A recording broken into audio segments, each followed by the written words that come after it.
name is Joy, and this is my nest. With me today, I have Janet. She's a friend of mine, special guest. Hi, Joy. Hi, Janet. Thank you for asking me. Oh, it's great to have you here. So much fun to have a guest on the show. Yeah. So tell us a little bit about your knitting journey. It's a long one. You've been knitting a long time, huh? My aunt from New Jersey taught me when I was 8 years old. Oh, wow. It was slow moving because I only had lessons when she visited, which wasn't that often. So I bought myself little booklets and tried to teach myself the stitches and so forth. By the time I was 14, I pretty much knew quite a few stitches. I had a little booklet that was made, dozens of stitches, and a friend of mine knew how to knit, and her mother. I finally found somebody to help me. So we made an Afghan as a fundraiser when I was in 8th grade, and it was a patchwork, and we each did different stitches. So that was basically the most knitting I did until after college. During high school and college, I didn't have time. I had part-time jobs and school was too much. So when I started my full-time job in downtown Scranton, where I lived, there was a department store with a nice craft department. A lovely woman would teach you crochet, knitting, anything you wanted to learn. Back when the department stores had beautiful craft departments. That was a while ago. 1975, to be exact. So if you bought the yarn there, she would teach you. So I went on my lunch hours, and she taught me, without patterns, dozens of types of crochet Afghans, and that's how I learned to crochet.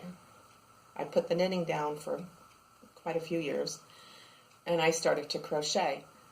She would handwrite certain instructions for me from week to week, and that's how I did dozens of Afghans. The yarn that they sold was much nicer than what I used to buy in Woolworths. When I was younger, I used to buy the little skeins of Red Heart. But at the department store, the one name that comes to mind, I was trying to remember. I know it was part wool. I think Bucilla. You've never heard of that. No, I You're never younger heard than I am. am. That was one that I used to buy, and it was a very nice yarn. Not only am I younger than you, but I also started knitting much later. That's right. Yes, I know. So I didn't have all this early childhood experience with yarns and things. Yeah. You moved way ahead, so more quickly than I did. Okay, so after the crocheted Afghans, we come to about 1990. I was crocheting until about 1990. I moved down to this area, Valley Forge, Pottstown area, and met a new friend who knitted. She came into a store that I was managing in the area. So the Valley Forge Knitting Guild was affiliated with the Knitting Basket Yarn Shop in Phoenixville at the time.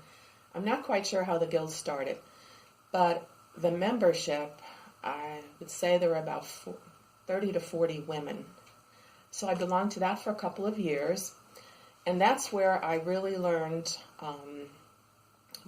what the world of knitting was like, learning from all these knitters, these fabulous knitters. And at that time, felted bags were popular. So we were all making felted bags. We had a Christmas party at the Knitting Guild. I don't remember what year it was, but we invited the members of the Pottstown knitting group that met at the Brookside Country Club. So I met a few of the members there, and they asked me to join the Pottstown group. Oh, okay. To my hometown.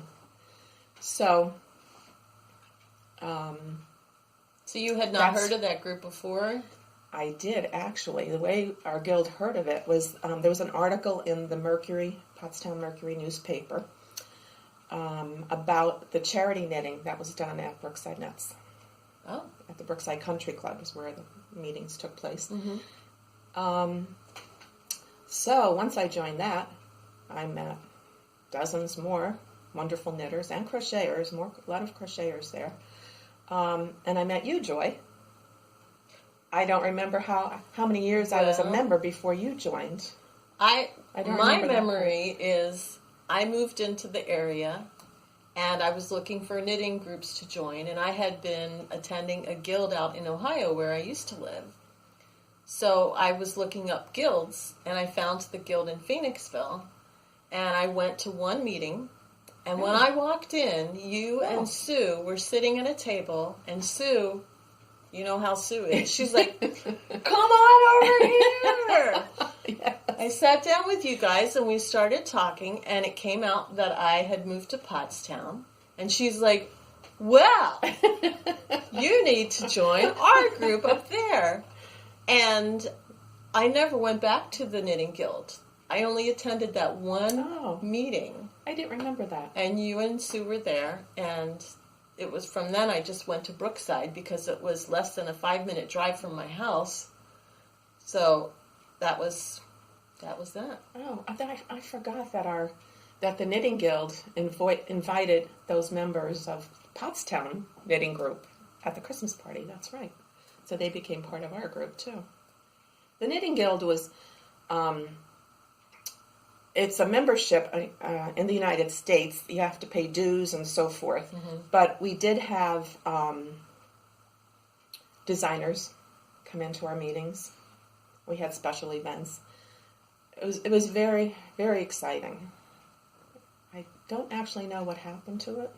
Yeah, it kind of died away after a while. I think it was after the yarn shop closed in Phoenixville. Yeah, maybe. It kind of fell apart. Mm-hmm. I think that's what happened. But I continued in the Brookside knitting group. And that group is just like casual club, we call it. Right. It's just no sit dues. And knit, no dues, no special A lot speakers. of charity knitting. Yeah. Is what we did. And we have our, before last year, our yearly knit out in January. Our attendance is 200 plus every year. And it's a full day at the country club with classes throughout the day and a luncheon, of course, and vendors. We have vendors, and it's just a fun day. And that's how I met Jane, my friend Jane. Jane was the coordinator of the continuing ed classes in Boyertown High School. Oh, okay. And she took one of my classes at the Knit Out that I was teaching. By this time, I should say that I had been teaching for quite a few years. I was teaching on my lunch hours at work. And had started working at a small yarn shop in Douglasville that is no longer there, and doing some classes there. So Jane asked me if I'd like to teach continuing ed at Boyertown High School. So that started. I did so I taught there, Springford High School. Was that just Roberts. Like basic knitting classes? I taught everything. Everything? Yeah. A little bit of crochet, but that didn't go over as well as knitting for some reason. And you were teaching the felted bags too, right? Felted bags. We started with felted bags. Everybody wanted a felted knitting bag for them. You know what? It seems like they're coming back in vogue. Are they? I've been seeing patterns on Ravelry popping up. Yeah. Oh, I still have some, so I guess I'll bring them out. So I was teaching there. Then I moved on to the yarn shop in Reading, the Yarn Gallery, and worked there for 10 years and taught classes every week there. Wow, that was 10 years. 10 years. A long time. Yes. Totally enjoyed it. So I learned, this is my learning process. Having to teach also is a learning process for yourself, mm-hmm. having to break down all the steps that go into knitting. You don't realize it until you have to teach somebody else. Yeah. I learned that too when I taught at the shop in Douglasville. I learned so much. I only worked there 2 years, but I mean, my repertoire expanded hugely. Yeah. And at the same time, too, then we became aware of, and I don't know when all this started, actually, because I think I was late to the game with this. I guess let's see, it's probably 20-some years now that I've been going to knitting events. I never knew about knitting events, like stitches. What else did we go to? Oh, then we became aware of Knitter's Day Out in near Harrisburg. And you teach there, Joy. So, yes. So how long has that been going on? Oh, Knitter's Day Out. It's like 35 or more years, is it? I think. Yeah, a long time. I've been teaching there maybe 15 years, but it was around a long time before I started. Yeah. I don't know. There's this whole world out there I didn't know about. And you were attending Stitches events before I even heard of them. And the first one I went to was the last year they were local here in Valley Forge, which was a long time ago. Oh, yes. I started in Valley Forge, probably in the early 2000s. Yes. And now when I travel, for example, we went to Nashville one year. We were doing a road trip, my husband and I, and there was a Stitches convention right in the hotel in Nashville. It was wonderful. Right where you were staying. Right where we were staying. How convenient. Now, everywhere we travel, my husband even looks for yarn shops for me, and I stop and buy souvenir yarn. He's a good yarn husband. To add to I have a mini yarn shop in my house. She does. A mini yarn shop. When you work in a yarn shop for 10 years, believe me, it's hard to resist. It's very hard to resist. Yeah. And then when you go to a yarn event, you have to buy some kind of souvenir or something. Yep. So yep.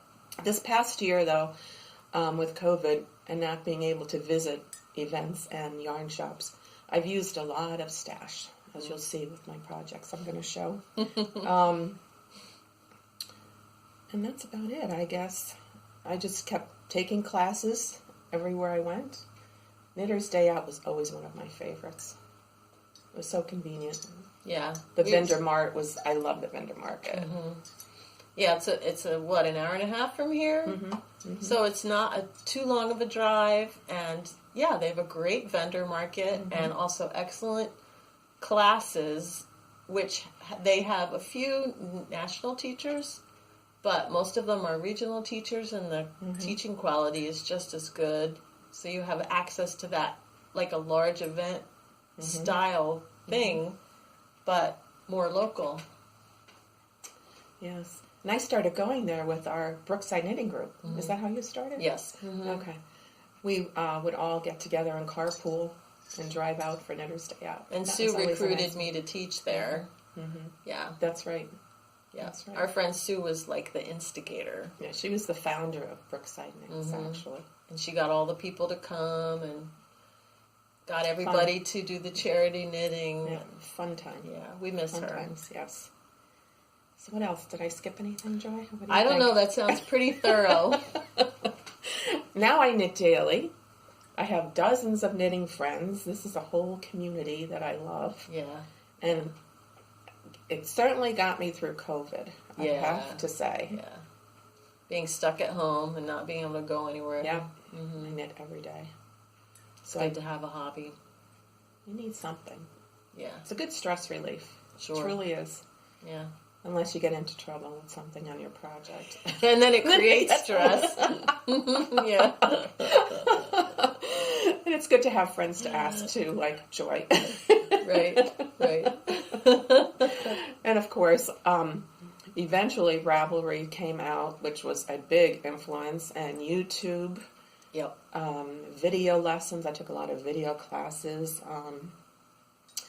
As a matter of fact, I guess I'll just segue right into what I'm wearing. I'm wearing, it's called Palm Canyon. It's kind of hard to see the design. We'll put a picture up later. But this is a Patty Lyons video class. Is that what she calls it? Yeah, video sweater class. she does an excellent, excellent job. If you are interested in taking a class online, she puts so much work into it. I've never seen a class where somebody puts so much effort into it. There are dozens of videos, and the description, the pattern is 20 pages long. I mean, there's all kinds of links to different techniques, and I always learn something new. Yeah. At least a few things. This is a different construction.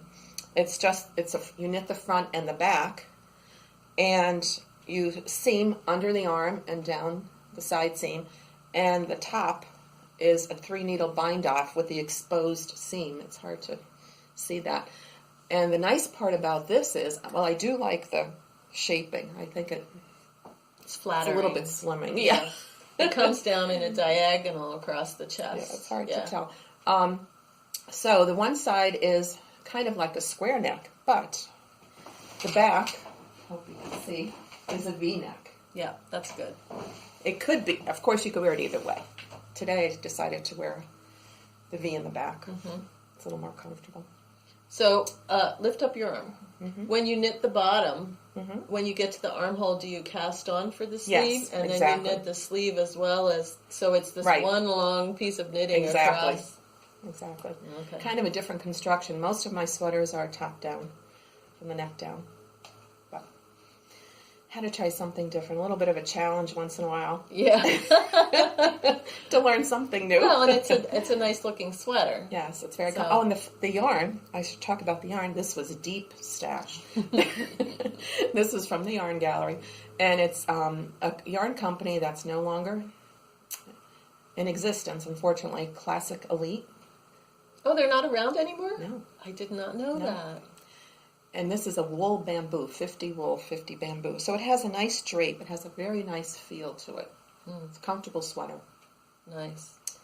Well, I'm wearing my Zweig today, Yes. which is by Caitlin Hunter. And I talked about this in episode 4 already, so I won't tell you anything about it. You can go back and watch if you're interested. But that's what I'm wearing. It has a little detail at the bottom there. Very nice. Yeah. I made one too. I love it. Oh, yeah, that's right. You have one as well. We have a picture somewhere. We wore them to Rhinebeck. Yeah, we wore them. I forgot about Rhinebeck. That's one of our biggest events. Yeah.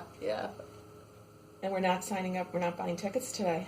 No. June 15th? Yeah, originally we thought tickets would go on sale for Rhinebeck June 1st, but then yesterday there was an announcement that they're going on sale June 15th. So we have another 2 weeks to wait.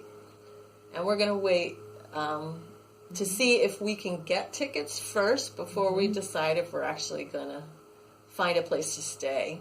So in that regard, it may be we may have a little trouble finding a place, but we'll get there.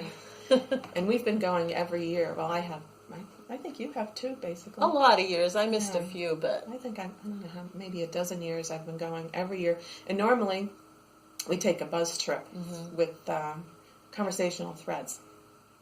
They're our favorite yarn shops. Yeah, our favorite yarn shop. And but this year, first of all, I don't know if they're running a bus, but I'm not anxious to get on a bus. Right. Yeah. This year. A bus is so probably we decided not the best maybe option. We could just drive up ourselves, but we can't do it in one day. So maybe. Yeah, it's easy on the bus because you're not doing the driving. But if we're the ones doing the driving, then it'd be better to stay overnight. Because it's like a 3-hour drive for us. Yes. And that's a lot of driving in one day. I did it one year. I drove to New Jersey to my cousin's, and we drove up together and then drove back to New Jersey, and it was 2 hours, and it was still a lot, especially when you're walking around the fairgrounds all day long. Yeah, you get tired. It's too much. Looking at all that yarn. Well, speaking of COVID and restrictions, in our area now, we're allowed to go without a mask indoors as long as you're vaccinated. So we both have our vaccines, and we're good to go. So we're excited to be able to do this. This is the first time we've been together without a mask and indoors. Yep, in more than a year, yeah. We've gotten together a few times to knit sitting outdoors with masks on, just to keep up with each other. It's just... Yeah. But it's nice to be able to to relax a little bit. I hope it continues. Yeah. So, what'd you bring to show us today? Oh, I have a lot. Well, I think I'm going to start with... I finished? Am I finished? Yeah. Okay. So, I actually just finished this last week. This was something different. I do a lot of knit-alongs, mystery knit-alongs. Joy doesn't really. But I don't know. There's something about the mystery knit-alongs and the weekly or bi-weekly clues that I just love. And then I could do something in between. This is from Brown Sheep Company. It came in an company email. It was a 4-week mystery knit-along. The yarn I used is Prairie Spun DK. That's a brown sheep wool. And it's called, the pattern is now available on Ravelry. It's called Low Hanging Fruit. Oh. And I really I couldn't figure out why it was called that until I looked at the design on the border. The mosaic design is supposed to look like fruit, which it does. Yeah, it does. I'm surprised. It's really cute. Yeah, so this was, in the beginning, when I first started it, I thought it was rather boring. Right. Because it was mostly garter and stripes. And when you started it, I was glad that I hadn't joined in. But when I got to the last 2 sections here, I love mosaic knitting. That's one of my favorite things to do and teach. And I really like it. It's a little bit heavier. Mm-hmm. I normally like fingering weight, but this will be good. Yeah, this is DK. I usually keep something in my chair in the winter when I'm watching TV. And it's nice on the shoulder. It's a nice triangle shawl. Okay. I have a couple of hats that I finished. Let's see. I got this yarn from Fibernymph. She comes to the festivals that we go to, and I've been eyeing her yarn for years, but I've never bit because it's pretty expensive. Most of what she does is self-striping, but she also does some solids as well. And so this year for the Allentown Fiber Fest, since it was virtual again, I decided to support her this year. And I purchased 3 skeins. I have 2 of them, and this is one. This is a worsted weight. And since it's worsted weight self-striping, I thought it would be fun to do Jared Flood's pattern Turn a Square, because that's written for not self-striping, but just regular striping yarns. Mm-hmm. And then when you do the... Looks good. Looks really good. The crown, it looks like a square. Mm-hmm. So I did the first hat, and I made it a little bit longer than what the pattern calls for because I like the hats to come down and cover my ears. So I finished this hat, and I still had half the skein left. So I thought, I'll make the next one, but I wasn't sure because I was just at the half point if I would have enough yarn to finish it. So I made this one a little bit shorter. This is a 1/2 inch shorter, and it still fits pretty well. Mm-hmm.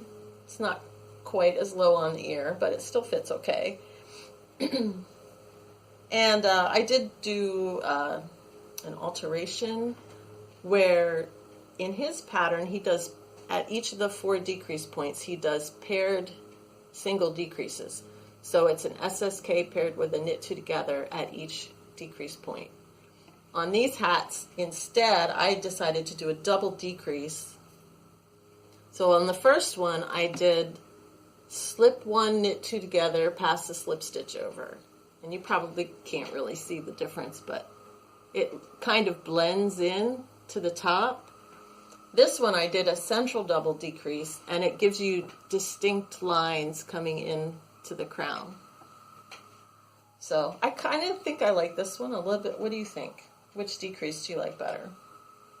I like this one. Yeah, I do too. Do you? Okay. Mm-hmm. Yeah, I like this one better too. I do like that. So if I were to do that again, I would use the central double decrease. Mm-hmm. I like that better. So, and then... Who are they for? These are donations. Oh, okay. Okay. I'm going to be giving these away. This is part of my charity knitting. Charity, yeah. Probably. And then I did get this...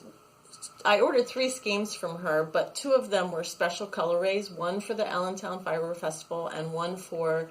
She's having her 10th anniversary year this year. Mm-hmm. And both of those sold out, so they ended up being what she calls dyed to order. Mm-hmm. So I've been waiting, and I did get one of them, but the other one is still coming. So this is sock yarn, Fibernymph Dye Works, and this colorway is called Heavenly. I think this is the 10-year anniversary colorway. Okay. And I think she had two of them, like a Heavenly Muted and a Heavenly Bright. Oh. So this is the muted one. She has a podcast. I haven't seen it. I watched the past few weeks. I so I'm watched not part of it once, Mm-hmm. but I'm not a regular viewer of her She's podcast. from Pennsylvania. Mm-hmm. Yeah, she lives out in Western Pennsylvania. Mm-hmm. Yeah. Yep. Did you bring anything else? Of course. Okay.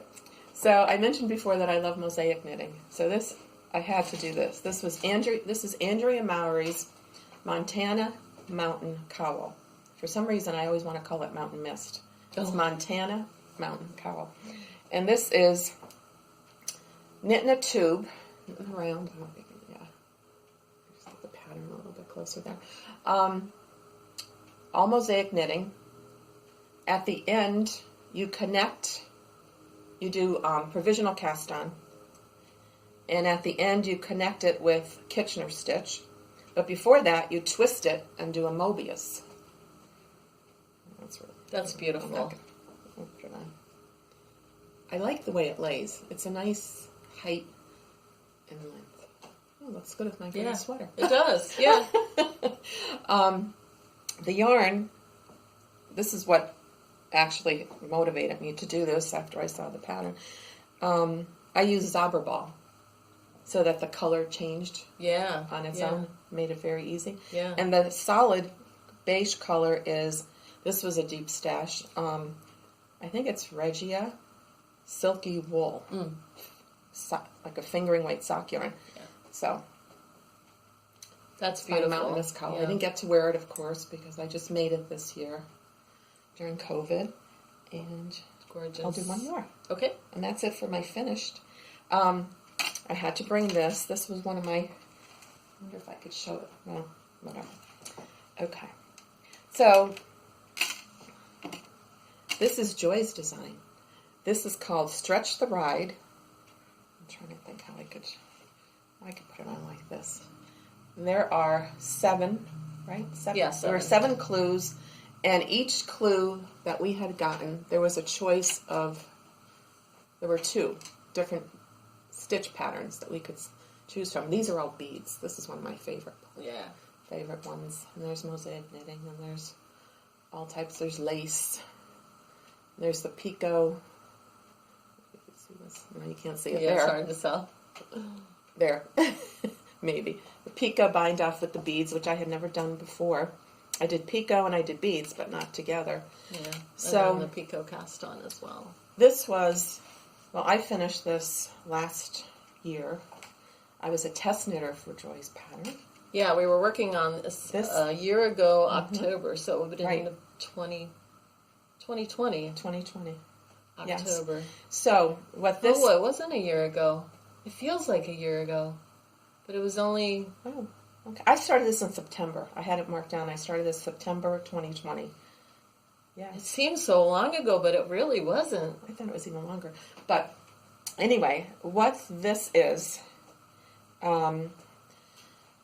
as I mentioned before, we normally do a knit out at the Brookside Country Club for our, and also it's for cancer. It used to be for the American Cancer Society, but now we're doing it for a local cancer organization called Stretch the Ride. And this, we do have this on Ravelry too, and Joy's patterns on Ravelry too, if you would like to buy it. But what we did was, instead of having the knit out, since we couldn't gather together, we came up with this idea of having a mystery knit-along. And I don't do mystery knit-alongs, but... and Joy graciously volunteered to write the pattern, which was no easy feat, I'm sure. But it's also, the pattern is also available for a shawl. You can make a shawl with this, or a scarf. Yeah. Any weight yarn. Fingering or to worsted, right. I did fingering. I just wanted a nice scarf. I just love this. because I have so many heavyweight shawls. I don't know if you can really see this that well, but anyway, I usually wear it. I like to wear it like this. I'm sure it's to show. You can't really see too well, but yeah. Anyway, something like that. But I enjoy doing that. And if you buy the pattern on Ravelry, all the proceeds go to Stretch the Bride. And there's a little description of what this organization is all about on Ravelry too. I'll put a link in the description box below so you can check it out if you want to. So, what else, Joy? Oh, I have one more thing. Oh, go ahead. So yes. I told you last time about this scarf that I had made with the reversible cables. And while I was knitting it, I was thinking this would be fun to do in 2 colors because it's knit 1, purl 1, rib. So this is the scarf, the exact same scarf, except worked in 2 colors. And look how it turned out. It's so different. That's so pretty. So, yeah. It looks nothing like this. It's so hard to believe. Right, I know. It's the exact same cabling pattern, but it's so different. So I decided I'm going to make up a pattern for this as well. Is that the yarn from your sweater? No. It matches. Yes, it does. It does match, but it's not the same yarn, no. But I have another scarf I'm going to do first because it is also the same pattern, but it's going to look different also. So I'm going to make that scarf and then put them together in a pattern and then release it. Oh, wow. Joy's patterns are very easy to follow. Now this yarn, wait till you hear this trivia. This yarn is at Knitter's Day Out that we were talking about before. There is sometimes a vendor there. We both fell in love with this yarn, and we both bought the same blue and the same natural color. Mm-hmm. The blue is called denim, and the natural is just called natural, I think. And it's a BFL, Blue Face Leicester. Is so soft. This is scrumptious yarn, and it was very nice to knit with, not splitty at all. So the maker, it's spelled Aisling. Mm-hmm. Now I've heard some people pronounce it Aisling. Mm-hmm. That's what I've heard. And when I look at the word, I think of aisle. Aisle. Mm-hmm. Aisle. So I always pronounced it in my head, Aisling. So I thought, I'm going to look this up and figure out how to really pronounce this word. Mm-hmm. So guess what I discovered? So this word, Aisling, is an Irish girl's name. Oh. And it's pronounced with an SH sound. It's Aisling. Oh, wow. Aisling. Yeah. So we've all been saying it wrong. Who knew? I would love to go back. Maybe she'll be there this year. Oh, we're doing it virtual again. It's virtual this year. Again. Mm-hmm. But maybe she'll be at a show sometime, and we can just ask her in person how she pronounces it. I wonder, does she go to Rhinebeck? I don't know. I don't know. I don't remember seeing her there before, but... So anyway, I thought that was interesting trivia to share. I've been thinking about this. I think I'm going to use my yarn to make one of these. This is beautiful. Oh, the same blue and the white? Same one. Yeah. Looks really pretty. Yep, and it's a 16-stitch repeat, so you could add or subtract the repeat to change the width if you want it wider or even narrower. I think I like that width, the way you wrapped it around your neck. Mm-hmm. It laid nicely on your neck. It wasn't too bulky. Yeah. And this is more of a DK weight, whereas this is worsted, which is why it's so much wider. It looks like it's a whole repeat wider. You came out with this pattern how many years ago? Because I made it as soon as you wrote that, and I used it for one of my classes for reversible cables. Everybody loved it. Yeah. It's been a long time. It's so much easier than it looks. But I rewrote it up, and this is on Ravelry now, too. Oh, okay. I'll have to check it out. So what's on your needles? There are many things. I only brought a couple. That's okay. I have to have a lot of different things going because I feel like knitting different types of patterns at different times. Yeah. Something has to, mindless knitting and more challenging and so forth. Yeah. So this one is kind of an ongoing. I know I have time to finish it because this is a knit-along for Rhinebeck. I first heard about this. Well, first of all, this is a Purl free pattern from Purl Soho. It's called Half and Half Triangles Wrap. They have a small and large size. I'm doing the large. The Caddy Jacks podcast. That's okay. Caitlin and Jackie started this back in, it was last year sometime. I think it was September, October. So the half and half shawl, whatever. I think I said cowl before. Shawl. It's a shawl. And it's for the meetup on the hill in Rhinebeck with Caddy Jacks girls. And I know there are thousands of people making this. And the interesting part, you do one half triangle first in one color, and that's what I'm on. I'm almost finished with my triangle. It's very hard to show because it's so huge. The one side is slanting up with German short rows. And I did have a problem in the beginning reading the pattern and trying to convert it to German short rows.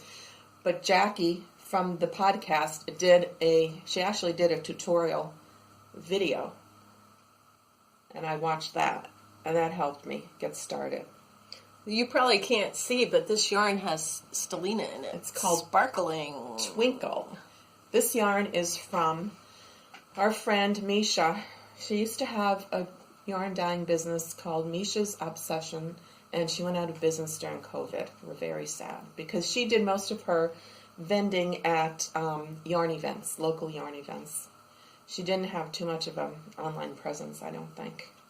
Well, maybe she did, but she didn't do a lot of promoting, I guess, is what I want to say.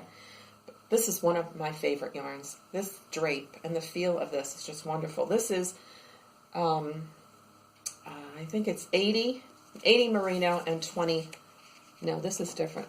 10 nylon, I think, and 10 stellina, because it's twinkle, yes. And it's called Ho Ho Ho. It was her Christmas color. So my second color is going to be, this is called Onyx. Hold it up in front of this. Oh, hold it up. Okay. Yeah. It's called Onyx. It's like a charcoal gray. And this is her yak. Yak. I think she calls it yakety yak. Yakety yak. Yakety yak. Yeah. So it's merino yak and some nylon. So they're fingering weight. I'm using a size 3 needle. And it's enjoyable knitting. It's just back and forth. I went on a little trip a couple weeks ago and took it in the car. It's easy to work on in the car. But I'll have it done by Rhinebeck, hopefully. Yeah. We'll get there. You got a few months. Hopefully we'll get there. Yeah. We'll find out if we get the tickets. Caddy Jacks. And what the original pattern calls for, of course, is Purl Soho's yarn called Linen Quill, which a lot of people are using. I was very tempted. It's beautiful, beautiful colors. I think there's 30 colors of it. And so, many, many people on the podcast that I watch are making 3 and 4.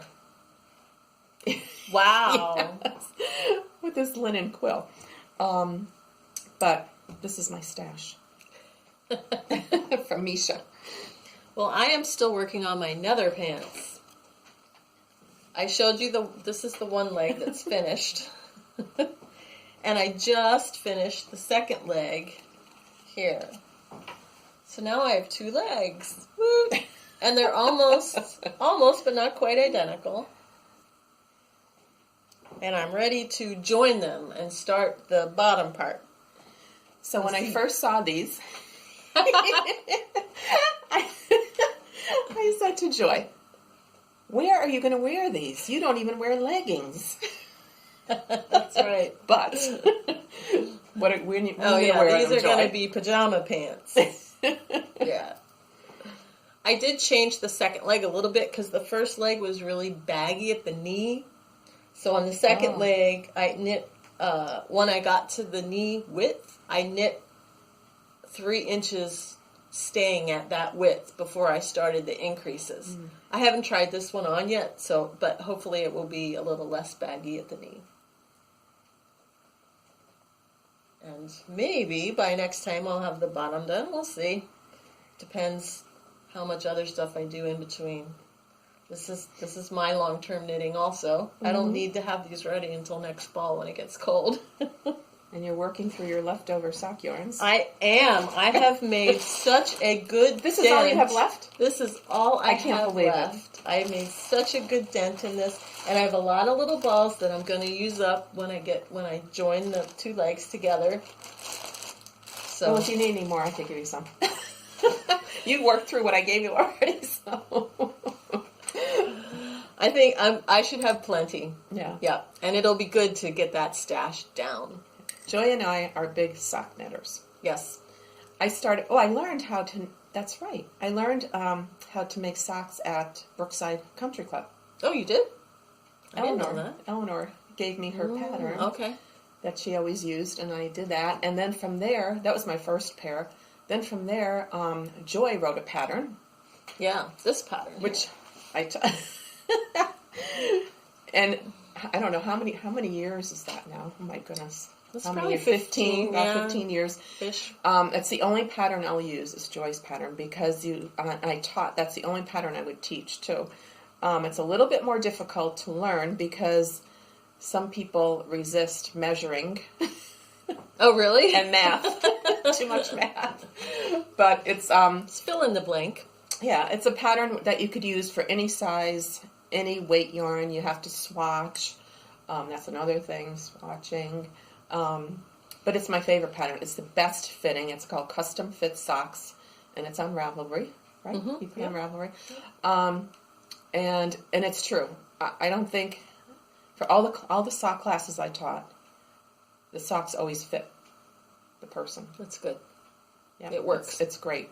So what I do, basically, sometimes I'll do an odd pattern here or there, but I use Joy's pattern and change up the cuff design. Mm-hmm. And that's it. Make up my own design. Or else I'll use another pattern's cuff design, but I'm still using Joy's basic pattern. Yeah. Because it's the best fitting. I do that too. Yeah. Yeah. A lot of people I know who started with that, they still use it. Anything else, or are you about done? I have one more. Okay, show us. This is going through my stash during COVID. I decided this was always one of my favorite yarns, which is very unusual. I think it's called Cherry Tree Hill. I don't even think they're in business anymore. This was another deep stash. Yeah. But anyway, this is Laura Aylor's Brookgreen Cardi. So it's a top-down, my favorite construction. It is rolling down the front. My next step is to pick up the stitches all around the front bands and the neck and do a garter band, which is on the bottom. There's a garter band on the bottom. And then I'll do the sleeves, which are on hold. I'm not sure. I have 2 balls left. So I may have 3/4 sleeves. I'm not sure. I'm going to weigh it and split it in 2, divide it in 2. Okay. And do my sleeves after the band. After the band. And that's how long my sleeves will be. And I'll do another garter band at the end of the sleeves. But it's just an easy throw on. No design because the yarn colors. I love the colors. There's mauve and you wouldn't want to teal put a design in this. Gray and olive. It's kind of different. Yeah. And it's very squishy. But it's called Super Sock Select. It's 100% superwash merino. But it's a very nice yarn. It's twisted. It has a nice twist to it, so I don't think it's going to pill. High twist, yeah. Yeah. Kind of like Koigu. Yes. High twist. Exactly. Oh, it does. Yeah, you're right. It does remind me of Koigu. So that's that. That's another easy knitting. I have the other thing I have in the needles is another Patty Lyons class. Oh, the cabled cardigan? The cable cardigan.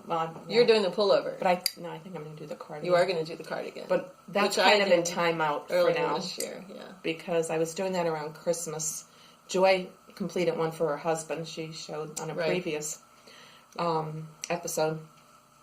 But I put that in timeout around Christmas. It takes a lot of concentration. Yeah, all those. And I had a little too much going on at that time, so I put it aside, and then I just moved on to too many other things, but I'll get back to it. This is one of my newest acquisitions. It comes in a lovely little bag with Yeah, the isn't flamingos. that cute? Love the flamingos. When I went out for the mail, I was so surprised. It's so pretty. This is from Toad Hollow, and it was for the virtual Maryland Sheep and Wool Festival. I love their labels. They're so pretty. Yeah. There are two women who live on the Jersey Shore. Two women who live on the Jersey Shore. And, of course, as soon as I saw this is my favorite color.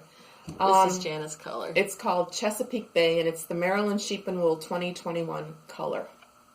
So, and it's 100% superwash merino. This is their 100% toad, it's called. 100% toad. So Toad Hollow is the name of the yarn company, and they do have a podcast that I watch. It's called Crafty Toads. This is how you tell how drapey it is. Oh yeah, that's right. So I'm planning a Helen Stewart shawl. I joined the new shawl society, Helen Stewart's Shawl Society. So I'm going to do a shawl with these three. And then I thought this was so pretty. This is called their Sock Toad. It's 80 merino, 20 nylon, superwash. And it's called Where the Crawdads Sing. And I did happen to read that book, which is excellent. Oh. So this is like a gray and a pale pink and an off-white. This is for socks. Yeah, look at the pink in there. Yeah. It's very pretty. I do like this is the first time I've ordered their yarn, and I really do like it. It looks nice, yeah. Very soft. I've been trying to order something every time there's a virtual Allentown Fiber Fest or whatever. I've been trying to order one item from one person. Mm-hmm. Try somebody new. So that's it. I was so good in 2020, but 2021 I've been spending money like crazy. Oh boy. I was good. I have to say I've been good. Better than normal. And I've been going through my stash quite. And now hopefully if we get to go to Rhinebeck, I have to start saving up for that because I will definitely buy stuff in Rhinebeck. I hope we make it. Yeah. Well, that's all we have for you today. Thank you for joining us.